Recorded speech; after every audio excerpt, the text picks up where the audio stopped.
Hello students, आज हम लोग क्लास 9 का चैप्टर 6 पढ़ेंगे। पिछली वीडियो में हम लोगों ने चैप्टर 4 तक कर लिया था और चैप्टर जो 5 है वह हमारे एशिया 1 के सिलेबस में शामिल नहीं है। आज हम लोग चैप्टर 6 को पढ़ेंगे और चैप्टर 6 का नेम है लाइंस एंड एंगल्स। इस चैप्टर की हम शुरुआत करें, थोड़ा सा इंट्रोडक्शन समझ लेते हैं। पिछले क्लासेस में हम लोगों ने लाइंस के बारे में और एंगल्स के बारे में अच्छी तरह से पढ़ लिया था।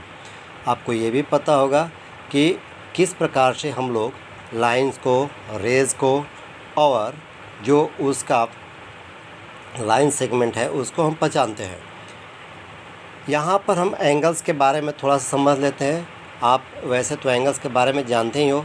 ये मैंने जो फिगर बनाया है ये एक्यूट एंगल है और आपको पता है कि एक्यूट एंगल जो होता है वह 0 डिग्री से क्या होता है कि बड़ा होता है और 90 डिग्री से छोटा होता है, तो उसको हम लोग एक्यूट एंगल बोलते हैं।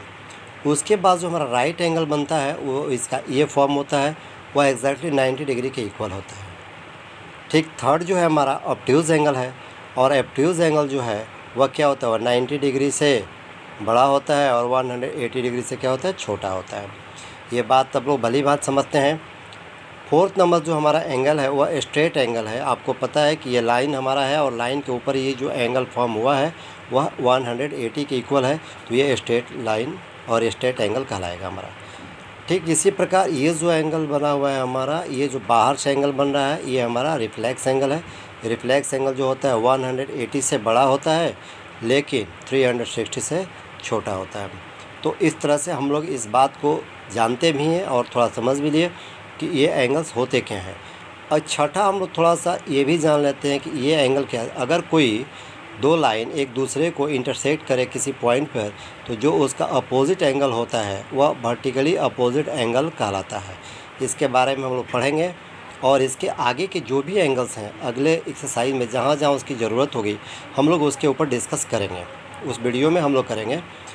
बच्चों, आगे की हम एक्सरसाइज शुरू करें उससे पहले हमें यहाँ पर एक्सियोम के बारे में जानना है और थियरम के बारे में जानना है, तभी जाकर के हम एक्सरसाइज को आसानी से सॉल्व कर सकते हैं। तो सबसे पहले जो एक्सरसाइज 6.1 में हमें एक्सियोम का ज़रूरत पड़ेगा वह एक्सियोम 6.1 है। आप लोग देख लेना अपने बुक के पेज में ये है 6.1 एक्सियोम। ये कह रहा है कि इफ़ रे स्टैंड्स ऑन ए लाइन, अगर कोई किरण किसी लाइन पर स्टैंड करती है तो then sum of two adjacent angle यानी जो दोनों एडजेसेंट एंगल है इस लाइन के दोनों ओर, इन दोनों का सम क्या होगा, 180 होगा। मैंने इसको समझने के लिए x माना है और इसको y। तो ये जो इस तरह से लाइन पर कोई रे खड़ी हो तो दोनों तरफ के एंगल का सम जो होगा वह 180 डिग्री होगा। इसे हम लोग लीनियर पेयर के नाम से भी जानते हैं। इसी तरह 6.2 जो एक्सियम है वह कह रहा है कि if the sum of two adjacent angles is 180 degree, अगर दो एडजेसेंट एंगल का सम अगर 180 है तो वह कह रहा है यहाँ पर कि then the non common arms of the angles form a line. जो नॉन कॉमन आर्म्स है, ये आर्म्स और ये आर्म्स दोनों मिल करके क्या करती हैं, एक लाइन का निर्माण करती है, यानी लाइन को बनाती हैं। इस तरह से हम इसको एक लाइन के नाम से जानेंगे। तो ये हमारा 6.2 जो हो गया यहाँ पर एक्सियोम 6.1 और 6.2 एक्सियोम को बच्चों आप लोग अच्छी तरह से पढ़ लेना। अब हम लोग थ्योरम 6.1 के बारे में पढ़ेंगे। 6.1 जो थ्योरम हमारा है वो क्या कह रहा है, ज़रा हम लोग उसको देख लेते हैं। कह रहा है कि if two lines intersect each other then the vertically opposite angles are equal. मैंने यहाँ पर वर्टिकली अपोजिट एंगल्स के बारे में आपको बताया था। वर्टिकली अपोजिट एंगल का मतलब क्या होगा मैं यहाँ पर समझाऊंगा आपको। तो सबसे पहले हम लोग देख लेते हैं कि टू लाइंस कौन कौन सी है। मैंने यहाँ पर ए बी एक लाइन लिया है और सी डी एक लाइन लिया है और दोनों एक दूसरे को ओ पर इंटरसेक्ट कर रहे हैं, यानी ये पॉइंट ऑफ इंटरसेक्शन है।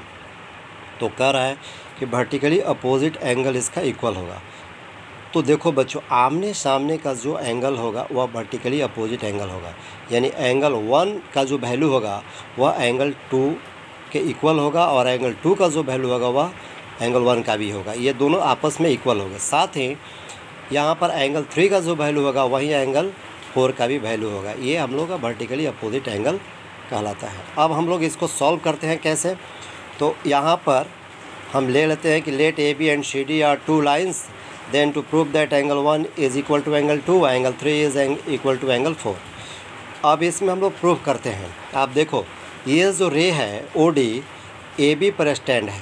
तो अभी हम लोगों ने लीनियर पेयर में समझा है कि अगर कोई रे किसी लाइन पर स्टैंड कर रही हो तो उसका जो दोनों तरफ का एडजेसेंट एंगल का सम होगा वह 180 डिग्री होगा। तो एंगल 1 और एंगल 4 का सम कितना हो जाएगा, 180 डिग्री हो जाएगा। इक्वेशन 1 मान लिया मैंने इसे, और लीनियर पेयर लिख भी दिया कि बाई लीनियर पेयर। आगे आते हैं, इस रे को देखते हैं ओ बी को।